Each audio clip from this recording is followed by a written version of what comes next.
Hi students, welcome back to my channel. Hope आप सभी बहुत अच्छे से होंगे। आज मैं आपको बताने जा रही हूँ how to solve the business case studies. तो चलिए फिर हम देखते हैं हम केस स्टडीज को कैसे सॉल्व करते हैं। देखिए, how to solve the case studies of business studies. देखिए बेटा, मैं आपको एक चीज बताना चाहती हूँ। Before going to solve the case studies of business studies, आपको सबसे पहले ये चीज देखनी है हमारा कौन सा रॉन्ग वे है जिससे हम केस स्टडीज को सॉल्व नहीं कर पा रहे हैं। देखिए, बहुत से बच्चों की सबसे बड़ी प्रॉब्लम यही रहती है कि हमसे केस स्टडी सॉल्व नहीं हो रही है। तो बेटा, आप बिल्कुल भी नर्वस और स्ट्रेस ना हो। देखिए, 40% पेपर आपका अगर केस स्टडीज का आएगा, रेस्ट जो पेपर है आपको डायरेक्ट क्वेश्चन भी मिलेंगे। क्योंकि केस स्टडीज के वजह से बहुत ज्यादा बच्चे नर्वस हो जाते हैं कि हमारा पेपर नहीं हो रहा है, हम स्ट्रेस में है, केस स्टडी का ही पूरा पेपर आएगा। तो बिजनेस स्टडीज को इतना बड़ा हुआ नहीं बनाइए कि पूरा ही पेपर आपका केस स्टडीज पे ही है। केस स्टडीज सॉल्व करने के लिए हाँ, मैं आपको एक बात ये बोल रही हूँ कि आपका कोर्स पूरा होना चाहिए। देखिए, आप केस स्टडी जब सॉल्व करेंगे, सपोज करिए किसी प्रोसेस में आपसे थर्ड स्टेप पूछ लिया, प्लानिंग का ही थर्ड स्टेप अगर आपसे पूछ ले, अगर आपको प्रोसेस ही नहीं आता होगा तो आप उसका थर्ड स्टेप कैसे कर देंगे? आप मुझे खुद बताओ बेटे। तो इसीलिए मेरे कहने का मतलब ये है, मैंने पहले भी आप लोगों को बताया है, आपके पास जोन सी भी बुक है, एनसीईआरटी है, पूनम गांधी है, सुभाष डे है, विवासन है, कोई भी बुक है, तो आपको पहले चैप्टर रीड करना है एंड देन फिर आपको केस स्टडी सॉल्व करनी है। केस स्टडी को सॉल्व करने के लिए अगर आप उसका क्वेश्चन भी रीड करेंगे और अगर उसने आपसे कुछ भी जो भी पूछ लिया पॉइंट, सपोज करो आपसे लेवल ऑफ मैनेजमेंट पूछ लिया, अगर आपको लेवल ऑफ मैनेजमेंट पता ही नहीं है, कितनी लेवल ऑफ मैनेजमेंट होती है, फंक्शन ऑफ मैनेजमेंट में आपसे थर्ड फंक्शन पूछ ले या इसमें कौन सा फंक्शन लगेगा, जब आपको फंक्शन ऑफ मैनेजमेंट ही नहीं पता होगा तो आप क्या कर लेंगे?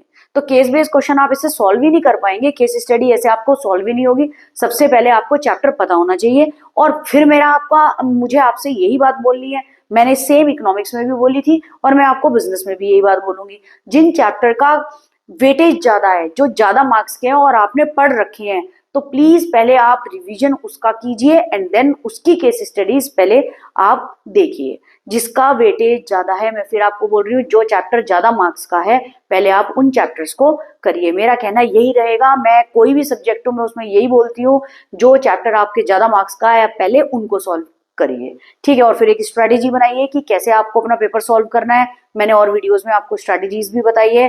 चैप्टर में कितने कितने मार्क्स का क्वेश्चन आएगा वो मैंने इकोनॉमिक्स में बताया, मैं जल्द बिजनेस में भी आपको ये बताऊंगी कितने मार्क्स का हर एक में से आएगा। और do not exceed word limit. Word limit जितनी दी गई है, मैंने कल ही एक इकोनॉमिक्स का पेपर सॉल्व करवाया है, क्वेश्चन पेपर 2020 का, और उसके अंदर मैंने आंसर शीट टॉपर की दिखाई है, उसके अंदर मैंने वर्ड लिमिट भी बताई है। प्लीज आप उससे ज्यादा मत लिखिए, मैं आपको बिजनेस का भी एक पेपर ऐसा बता दूंगी, ठीक है। अब आप एक चीज सबसे पहले देखिए, केस स्टडी को सॉल्व करने से पहले आपको क्या चीज करना है? सबसे पहले अपना कोर्स कंप्लीट करके रखना है। आपको सबसे पहले क्या करना है? अपना कोर्स कंप्लीट करके रखना है। फिर read the last line of the question. देखिए बेटे, जब आप केस स्टडी सॉल्व करें, ठीक है, मैंने आपको कुछ केस स्टडीज सॉल्व तो नहीं करवाई है अभी, हम नेक्स्ट ईयर से वो तो स्टार्ट करेंगे। मैंने कुछ प्रोसेस आपको पूरी बुक के करा दिए हैं, वो आप अच्छे से कर लेना।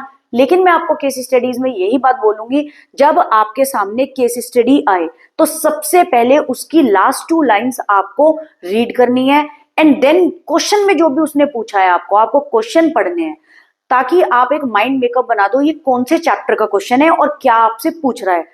तब आप उसी तरह से उसको आंसर करना। और आपको शुरू के जो 10-15 में पेपर दे दिया जाएगा, 10:30 से आपका पेपर स्टार्ट है, 10:30 से 15 मिनट के अंदर, मेरा कहना यही है, आप पहले केस स्टडीज को रीड करिए।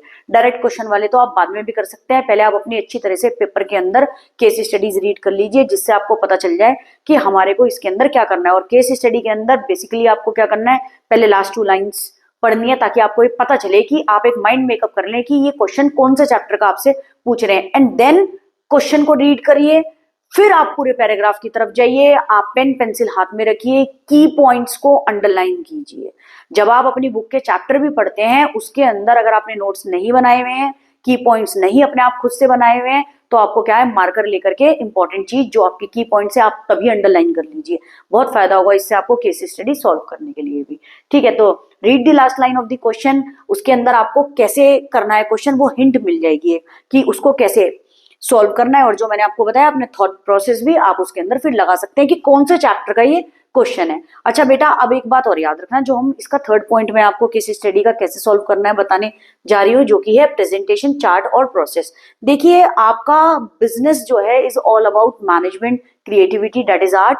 ठीक है, तो जो आपका बिजनेस है उसके अंदर जहां भी जरूरत पड़े, मैं आपको यही बताऊंगी, ज्यादा से ज्यादा अपना डायग्राम बनाइए, प्रेजेंटेशन बहुत अच्छी करिए। ठीक है, जैसे मैं आपको एक बात बताना चाह रही हूँ, देखिए आप सपोज करो कहीं आपको प्रोसेस बनाने के लिए डायरेक्ट क्वेश्चन आ गया, ठीक है, तो आपको प्रेजेंटेशन क्या करनी है, प्रोसेस के अंदर हमेशा याद रखना हम स्टेप्स शो करते हैं।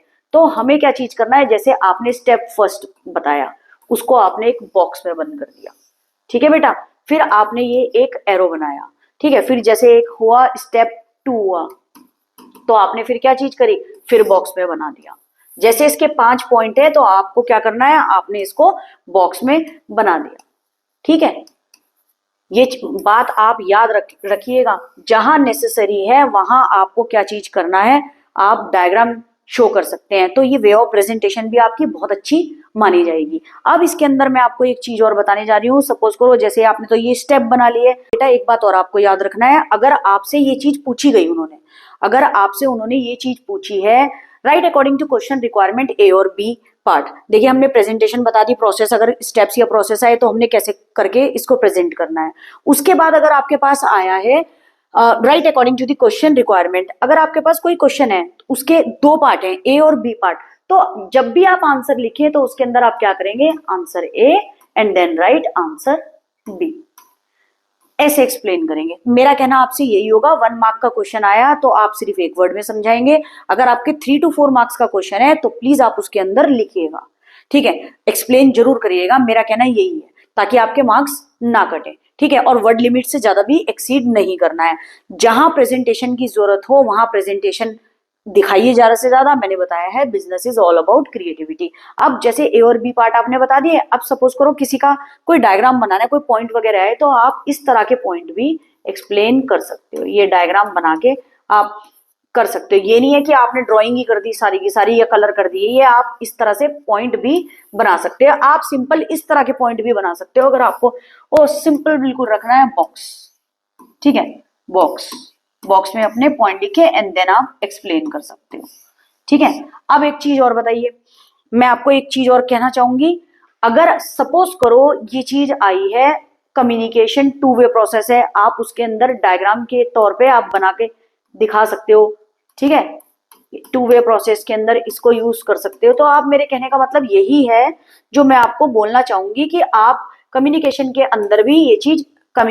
अंदर भी आप ये चीज शो कर सकते हो बहुत आराम से। ठीक है, तो कहने का मतलब है आप कोई भी डायग्राम के फॉर्म में बना लीजिए, कम्युनिकेशन 2 वे प्रोसेस है, तो उसके अंदर आप ऐसे शो कर सकते हो। तो मतलब डायग्राम प्रेजेंटेशन के अंदर आप बहुत अच्छी तरीके से सॉल्व करके दिखा सकते हो। ठीक है बेटा, मेरा कहना यही है, इस पॉइंट के अंदर जो मैं बता रही हूँ थर्ड, जहां पे चार्ट की जरूरत हो ज्यादा से ज्यादा आप चार्ट बनाइए, प्रेजेंटेशन बहुत अच्छी रखिए, जैसे ए और बी पार्ट है जो कि नेक्स्ट उसमें आया, और प्रोसेस भी अच्छी तरीके से आप बता दीजिएगा।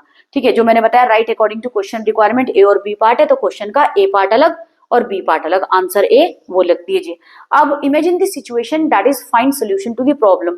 देखिए बेटा, मेरे कहने आपका मतलब ये है कि अगर सपोज करो क्वेश्चन कोई भी केस स्टडी आई है जिसमें ये बात बोल दिया गया है, Ajay is a CEO of that company, of as company जैसे बोल दिया, या शेफाली इज द सीईओ या फिर डायरेक्टर ऑफ दिस कंपनी, तो आप बताइए ये कि गोल अचीव करने हैं उसको, ये टारगेट रखना है, ठीक है, तो और कोऑर्डिनेशन बना के रखना है, ये काम करवाना है, तो वो कौन से लेवल ऑफ मैनेजमेंट पे होगा, कौन से लेवल ऑफ मैनेजमेंट में होगा। देखिए बेटा, मेरा आपसे सिंपल यही कहना है, अगर आपको यही नहीं पता होगा लेवल ऑफ मैनेजमेंट है क्या, कितने लेवल ऑफ मैनेजमेंट होते हैं हमारी, तो आप केस स्टडी के क्वेश्चन कैसे कर लेंगे। तो मेरा बार बार आपसे यही कहना है, प्लीज पहले बुक का जिसका वेटेज ज्यादा है आप पहले वो चैप्टर कीजिए एंड देन फिर केस स्टडी की तरफ जाइए। केस स्टडी 40% आ जाएगी, ऐसा तो है नहीं कि केस स्टडी से ही पूरा पेपर आएगा। कितने बच्चे बोलते हैं मुझे आकर के, मैम बहुत स्ट्रेस है, अब तो बिजनेस का पेपर खराब हो जाएगा, पूरा केस स्टडीज का ही आएगा, और शॉर्टकट ढूंढते हैं किस चीज का, कि किसी तरह से केस स्टडी में पता चल जाए, और ये बिल्कुल अजम्पशन कर लेते हैं कि इसका इस चैप्टर का होगा उस चैप्टर का, ऐसे नहीं होने वाला है। ठीक है, जैसे लेवल ऑफ मैनेजमेंट है, top level, middle level, lower level. अब जो मैं आपको बोल रही हूँ, जैसे अजय बताया है, मैंने शेफाली बताया है, सीईओ ऑफ द कंपनी है, तो आपको पता चल जाना चाहिए ये किस में आते हैं, टॉप लेवल मैनेजमेंट में, तभी तो आप उसको सॉल्व करोगे।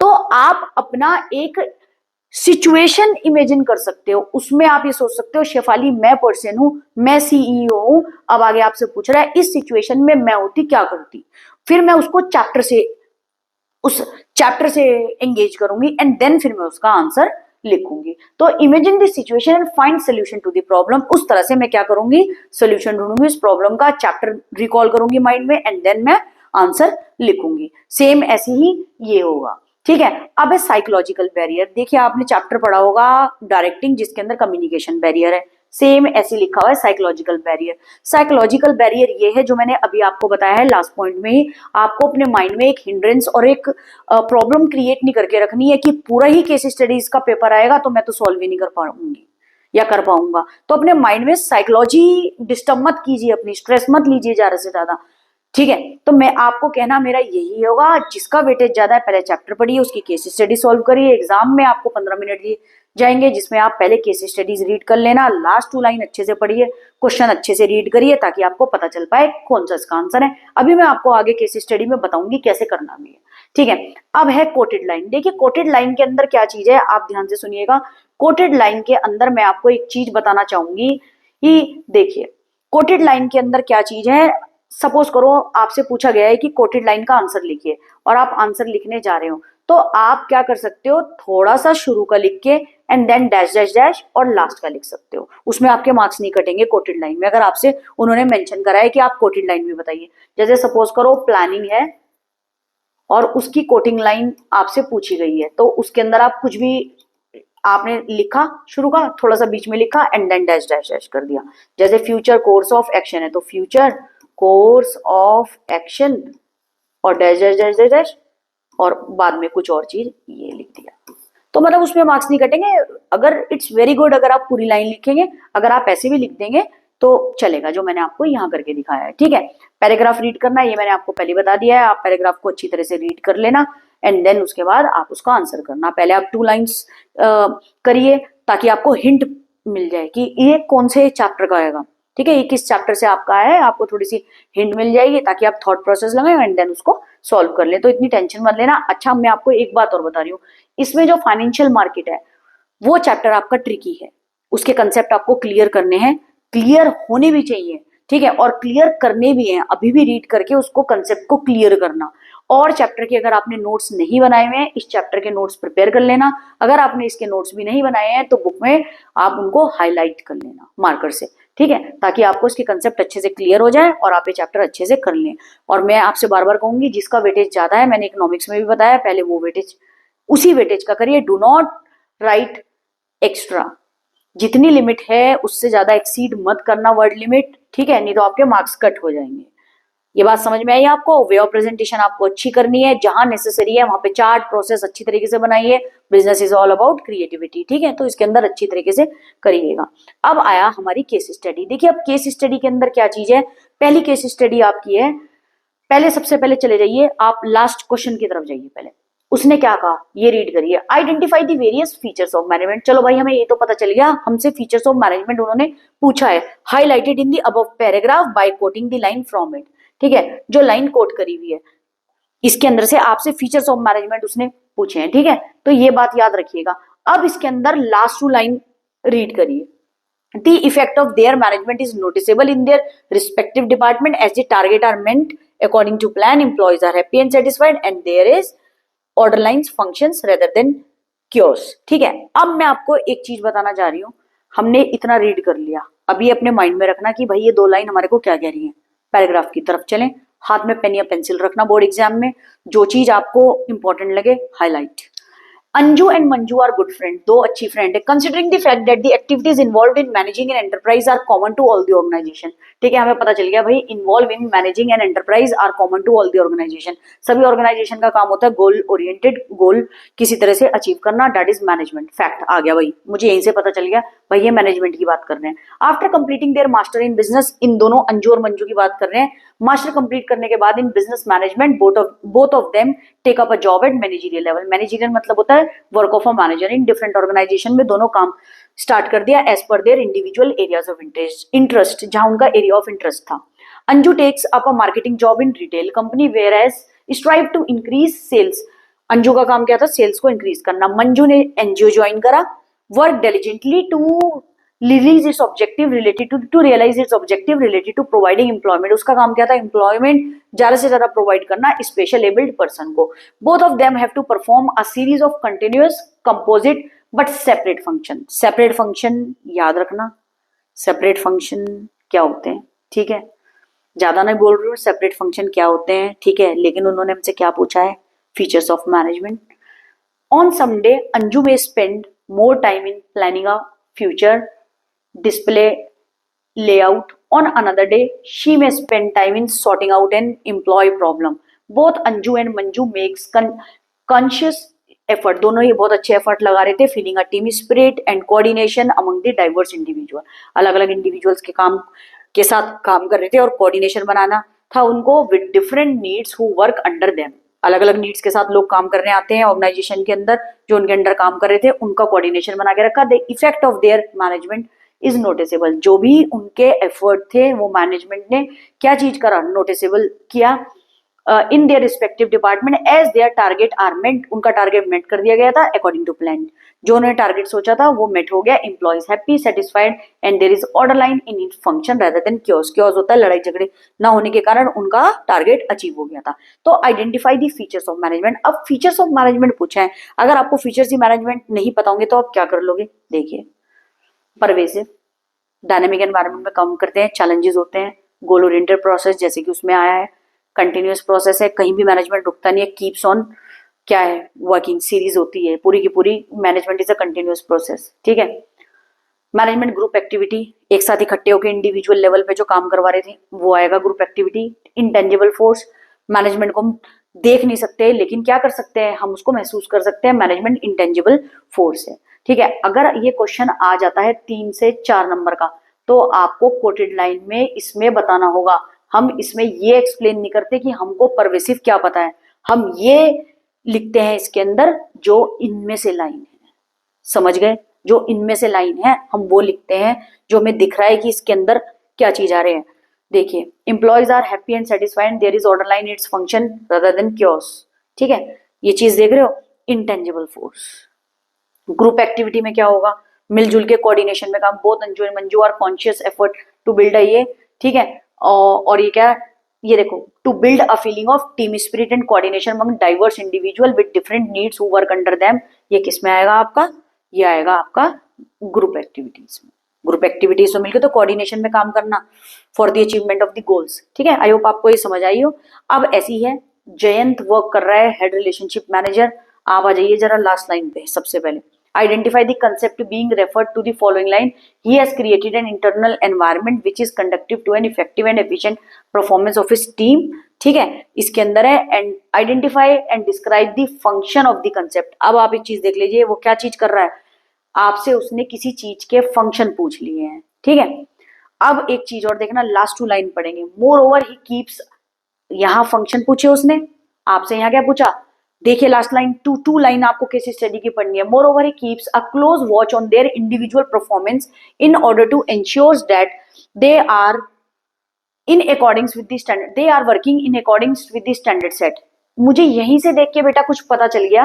एंड टेक करेक्टिव एक्शंस, देखिए कंट्रोलिंग क्या होता है, जिसके अंदर पहली स्टैंडर्ड सेट करके रखते हैं और एक्चुअल परफॉर्मेंस के साथ उसको कंपेयर करते हैं। अगर उसके बाद कोई भी ही मिस्टेक आ जाती है, करेक्टिव एक्शंस लेंगे। तो मुझे 2 लाइन से ही पता चल गया भाई ये तो कंट्रोलिंग है। और यही पता लगा लेना लास्ट बी पार्ट में क्या पूछा उसने, फंक्शंस। दैट मीन्स पहले वाला identify the bring the following, he has created an internal environment which is conductive to an effective and efficient performance of his team. That means ये बात कर रहे हैं मैनेजमेंट की। मेरे को देख के पता चल गया है, आपको रीड करना है। मुझे ये देख के पता चल गया है कि भाई ये मैनेजमेंट का है, आप पूरा पैराग्राफ रीड करना, पता चल जाएगा आपको। अब मैंने 2 लाइन पढ़ी, मुझे तो पता चल गया फंक्शन, यानी एक फंक्शन के अंदर कंट्रोलिंग आ रहा है। दैट मीन्स पूरी की पूरी जो ये केस स्टडी है ये फंक्शन ऑफ मैनेजमेंट पे। आई होप समझ आ रहा हो आपको, टेकिंग करेक्ट। लेकिन अगर आपको फंक्शन ऑफ मैनेजमेंट ही नहीं पता होगा, कंट्रोलिंग ही नहीं पता होगा, तो आप क्या कर लेंगे, आपसे सॉल्व ही नहीं हो पाएगी। देखिए, ही decided the target department which are in line with the objective of the organization। और a typical day at work, पूरी केस स्टडी रीड करना, तभी आपको पता चलेगा, जैसे मैं दिखा दे रही हूँ। Management, following are the function of management. Planning, अब आपको ये नहीं लिखना planning is deciding in advance what is to be done in future. Case study जो दी हुई है उसमें प्लानिंग के बारे में क्या है, ही डिसाइडेड टारगेट, जो भी मैंने मार्क भी किया है, he decided target for his department which are in line with the objective. Planning is always done for the future. आ गया the future course of action for the team members. I hope आपको समझ आ रही हो। It's very easy, इसका हुआ मत बनाना, case study easily crack कर लेंगे, लेकिन उससे पहले आपको टॉपिक पढ़ना है। बेटा जरूर टॉपिक पढ़ना, और मुझे यही चाहिए मेरे सारे बच्चों के बहुत अच्छे मार्क्स आए। प्लीज वर्क हार्ड, आपके मम्मी पापा के लिए भी, ठीक है। बहुत अच्छे मार्क्स ला सकते हैं, कोई बड़ी बात नहीं है। 40% केस स्टडी है, रेस्ट पेपर आपको वही आएगा, इतना बड़ा हुआ नहीं है, आप इजिली कर लोगे। और कोई स्ट्रेस मत लीजिए कि केस स्टडी का पेपर आएगा और ये आएगा वो आएगा, ठीक है। अब देखिए एक छोटी सी case study. Ashutosh Gonika was working in X limited, a company manufacturing air purifiers. इसी से समझ जाना आशुतोष गोनिका ही मैन्युफैक्चरिंग कर रही है, कंपनी मैन्युफैक्चरिंग एयर प्योरीफायर्स, ठीक है, was working in X limited. He found that the profit has started declining. अब वो क्या पता लगा रहा है, प्रॉफिट डिक्लाइन हो रहा है last 6 month. Profit has been implication for the survival, profit survival के लिए होता है फॉर्म के लिए। He analyze the business environment to find out the reason for his decline. अब एक बात आपको बताऊं, कहीं बच्चे ये सोचेंगे लास्ट लाइन पढ़ के ये तो बिजनेस एनवायरमेंट का क्वेश्चन है, आगे रीड ही नहीं करेंगे, आंसर लिखना स्टार्ट कर देंगे। तो please do not get confuse, जब तक क्वेश्चन ना रीड करो आप आंसर पे मत पहुंचना।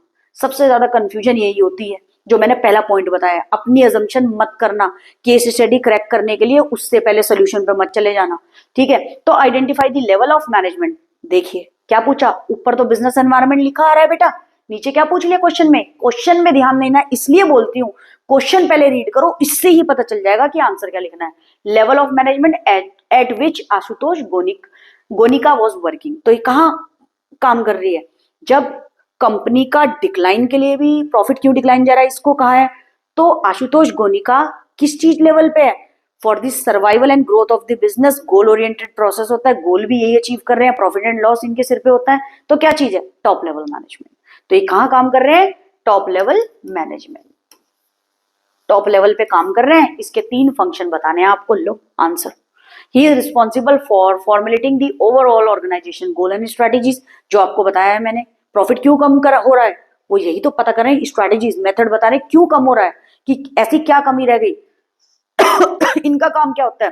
ही is responsible for overall organisation goal और strategy, responsible for business activities and impact on society, ठीक है। सोसाइटी पे क्या इंपैक्ट पड़ेगा, he has to coordinate the activities of different department so that the goal can be achieved efficiently and effectively. Coordinate, इकट्ठा करके सबको काम करवाना, ताकि गोल भी अचीव हो और प्रॉफिट भी ज्यादा से ज्यादा हो। आई होप आपको समझ में आई हो। अब मेरा आपसे यही कहना है, आप केस स्टडीज को हुआ बिल्कुल नहीं बनाएंगे, सारे इन पॉइंट्स को रीड करेंगे, वीडियो को एंड तक देखेंगे। केस स्टडीज कैसे मैंने बताई है, लास्ट 2 लाइन एंड क्वेश्चन को रीड करिए एंड देन सॉल्व करिए। 15 मिनट जो मिलेंगे एग्जाम में, सबसे पहले केस स्टडीज को रीड करना। और आई होप कि आप बहुत अच्छे मार्क्स लेकर के आएंगे, कोई स्ट्रेस नहीं लेना। ये मत कहिए केस स्टडीज ही आएगी मार्क्स नहीं आएंगे, ऐसा कुछ नहीं है। प्लीज बहुत अच्छी तरीके से तैयारी कीजिए, होप फॉर बेस्ट, ठीक है। और आई होप आपके 80 आउट ऑफ 80 आए, फुल मार्क्स लेकर के आइए। 100 आउट ऑफ 100 चाहिए, 20 मार्क्स आपके प्रैक्टिकल में आए ही होंगे। Hope for best. Thank you so much for watching my video. Please अगर अच्छी लगी हो तो do like and subscribe my channel.